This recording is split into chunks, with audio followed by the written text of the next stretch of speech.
¿Te sientes ansioso porque algo malo puede pasar en nuestra economía? Te entiendo. Con toda la alta inflación, el aumento de tasas de interés, quiebras bancarias y la situación inestable en el mundo. Pero la realidad no es tan mala. Por eso, hoy veremos cómo todo está conectado en un gran juego. ¿Qué debemos esperar de la economía en un futuro cercano? Y cómo puedes utilizar tu tiempo y dinero para sacar el máximo provecho de esta situación. Les cuento que el 38% de los estadounidenses cree que el problema más grande del país es la economía y el 14% de ellos culpa a la inflación. Siento que el mayor desafío al que nos enfrentamos ahora es la incertidumbre. Y esto no comenzó hoy. ¿Cuándo empezó entonces? Podríamos retroceder el tiempo a la creación de la Fed en 1912 o a la crisis de 2008, cuando comenzó la era del dinero barato. Pero en lugar de retroceder tanto, volvamos a 2020 en los tiempos del COVID-19. Estamos a principios de 2020. El coronavirus se propaga por todo el mundo, llega a los Estados Unidos, provocando restricciones de cuarentena, un lockdown total y una economía paralizada. Las importaciones y exportaciones disminuyeron, los restaurantes y las oficinas cerraron y la gente se quedó en casa. No solo la economía, sino el mundo entero se detuvo. Por eso, la mayoría de las empresas sufrieron grandes pérdidas y despidieron a sus empleados. Aunque muchos descubrieron las ventajas del trabajo remoto, hubo un gran problema: el desempleo. En aquel momento, alcanzó casi el 15%. Sin embargo, la inflación seguía siendo muy baja, apenas un poco más del 1%. Ahora avanzamos hacia mediados de 2021, donde las restricciones de cuarentena se están levantando poco a poco. ¿Y qué sucede? Las empresas se emocionan y comienzan a contratar. La cantidad de trabajo aumenta y el desempleo cae al 6%. Pero la inflación también crece al 5%. ¿Por qué? Es bastante simple. Imagina que me quedo en casa sin trabajo y sin ingresos estables. Lo primero que haría sería reducir mis gastos. Y eso es lo que la mayoría de nosotros hicimos durante la cuarentena, porque no sabíamos qué iba a pasar. Como resultado, la demanda de bienes y servicios disminuyó, pero cuando la gente volvió al trabajo, comenzaron a ganar dinero de nuevo y ahora podían gastar más, ya sea en gasolina para llegar al trabajo, en almuerzos o en cualquier otro gasto diario. Pero aquí está lo importante: cuando la demanda aumentó, los precios también subieron. Otra razón por la mayor demanda fue que algunas personas ganaban más al trabajar de forma remota. ¿Sabías que en promedio los trabajadores remotos ganan casi $9,000 más al año que aquellos en la oficina? ¿Cómo es posible? La razón principal es que aquellos que trabajan desde casa a menudo tienen varios trabajos.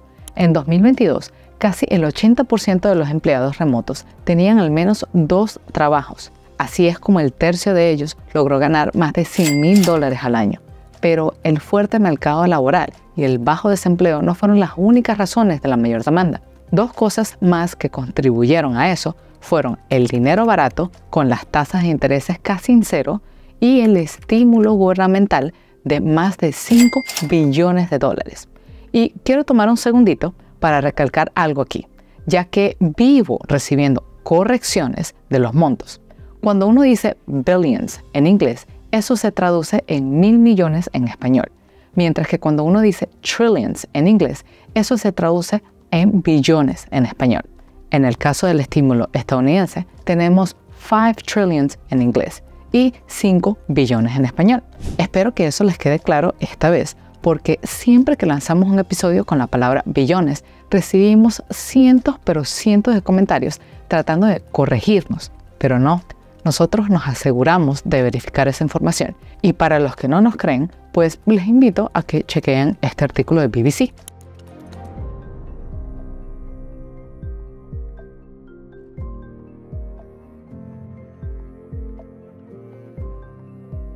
Ahora, volviendo al contenido, el dinero barato y los programas de estímulo trajeron como resultado una economía sobrecalentada porque había demasiado dinero en circulación. Esa fue también la razón por la cual vimos tantas empresas obteniendo valoraciones que llegaban hasta por las nubes, que por cierto no eran realistas. Así que era solo cuestión de tiempo para que la inflación se saliera de control. Entonces, la gran pregunta, ¿cómo frenamos este tren? La receta estándar es reducir las ganancias de las personas y aumentar el desempleo. Esto podría funcionar porque ingresos más bajos y menor demanda pueden estabilizar la situación. Pero, ¿quién podría lograr algo así? ¿Y cómo? Aquí es donde interviene la Reserva Federal y su principal instrumento es ajustar las tasas de interés. Entonces, para enfriar la economía, aumentan las tasas. Esto significa que los préstamos se vuelven más caros, no solo para nosotros, sino también para las empresas. ¿Y qué hacen las empresas en respuesta? Comienzan a optimizar sus gastos. Esto a menudo conduce a recortes salariales y despidos. Incluso si no despiden a las personas, no tienen prisa de contratar.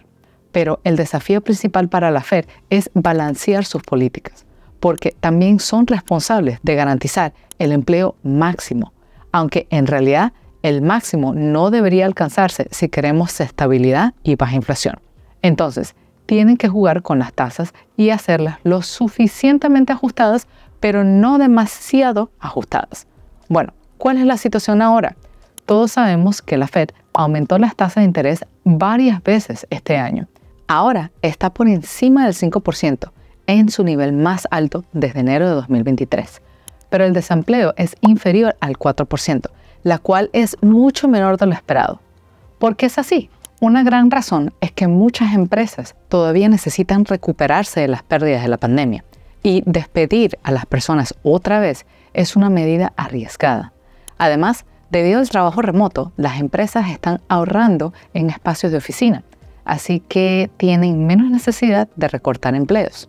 Ahora, parece que para las compañías, las altas tasas son más como una complicación y no un punto de quiebre, al menos por ahora. Aún así, la inflación sí que se nota. De hecho, una encuesta de CNBC muestra que el 92% de los estadounidenses redujeron sus gastos, y el Black Friday de este año parece una confirmación de eso. 5, 10 years ago, a lot of people would be out here already getting ready for those morning big deals. Many consumers squeezed by persistent inflation and high interest rates. U.S. holiday spending is expected to rise at the slowest pace in 5 years. Y eso es solo con los precios en las tiendas. Una pregunta aún más importante es ¿qué pasará con los activos como bienes raíces, por ejemplo?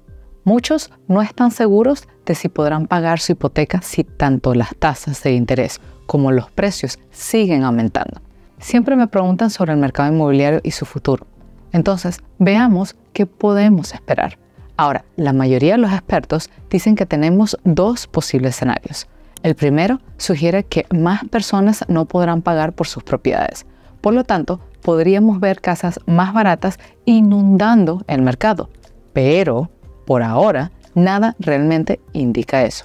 El segundo escenario es completamente lo opuesto.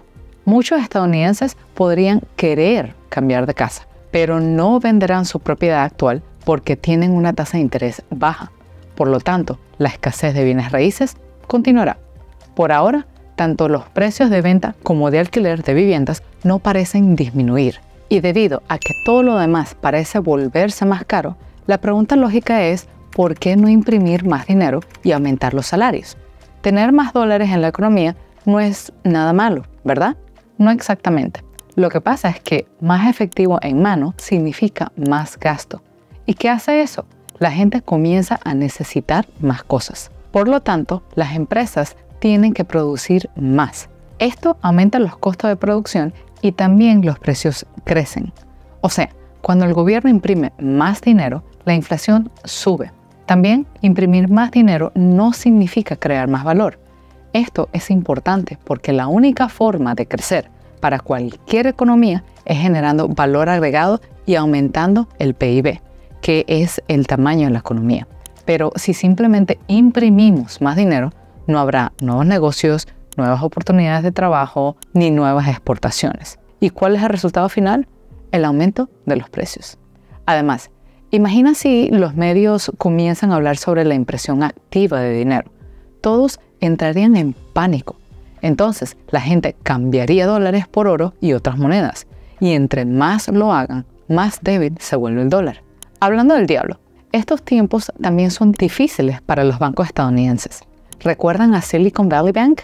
Ellos apostaron fuertemente por bonos del gobierno de Estados Unidos, lo cual suele ser una decisión súper segura. Pero la Reserva Federal sube las tasas y ¡boom! Esos bonos perdieron valor.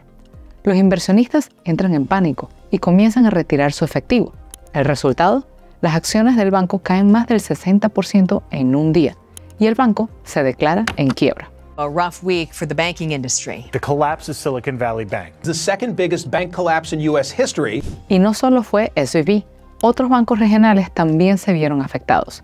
Muchos dijeron que era el comienzo de una crisis bancaria, pero como vemos, la situación se estabilizó hasta ahora. Y si crees que podríamos estar repitiendo la crisis de 2008, en este video expliqué mi opinión al respecto, así que te invito a verlo después de este episodio. Pero ahora, la pregunta principal, ¿qué nos espera? ¿Una recesión o un aterrizaje suave? Esa pregunta no es fácil, pero vamos a ver el panorama completo. A menudo la gente me dice, Lucelia, ¿cómo no voy a entrar en pánico si los bancos se desploman, los precios se disparan y todos hablan de recesión? La economía debe estar colapsando. Mira, nada está colapsando. En cuanto a la recesión, déjame mostrarte una cosa. De 3 incrementos en la tasa de la Reserva Federal desde la década de 1950, solo 7 llevaron a recesiones en los siguientes 18 a 28 meses del primer incremento. Y de esos 7, no todas las recesiones fueron largas y dramáticas. Aunque todos los medios nos asustan con una recesión como si fuera una especie de monstruo, en realidad una recesión es cuando el PIB, es decir, todos los bienes y servicios producidos, disminuyen durante 2 trimestres seguidos. ¿Oyeron bien? Dije disminuye, no dije se destruye. Imagina esto, estás corriendo y te quedas sin aliento. ¿Qué haces? Disminuye la velocidad para recuperar el aliento, pero luego retomas el ritmo y sigues corriendo a una nueva velocidad. No te detienes ni tiras la toalla. Eso es exactamente lo que hace la economía en una recesión.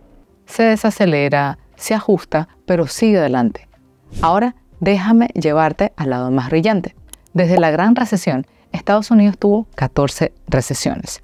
Su duración promedio fue de 10 meses y por lo general resultaba en una disminución del 2.5% del PIB y 4 millones de pérdida de empleo. Pero cuando la recesión termina, por lo general vemos un repunte económico muy grande, con hasta 69 meses de crecimiento, un salto del 25% en el PIB y 12 millones de empleos nuevos. Y cada recesión tiende a aliviar la inflación, normalizar los precios, crear nuevos negocios y fortalecer a las empresas existentes. Entonces, ¿cuál es el mensaje aquí? La economía es como una montaña rusa, con constantes altibajos. Aunque ahora todos tratan de predecir cuándo podría llegar la recesión, aún así es muy impredecible. Recession's going to come when? Not October. So you got October, November, December, January, February, March, April, May, June, July, August. August of next year. Pero, ¿qué pasa si la Fed no logra ese aterrizaje suave y llega la recesión? Entonces, deberíamos estar preparados. ¿Cómo puedes protegerte? Lo primero que debes hacer es sentarte y evaluar todos tus gastos y ganancias. Luego, piensa si puedes aumentar tus ingresos y reducir tus gastos. Esto no tiene por qué ser algo grande. Incluso pequeñas cosas pueden marcar una gran diferencia a largo plazo. Crea un fondo de emergencia que idealmente cubra al menos 3 meses de tus gastos habituales.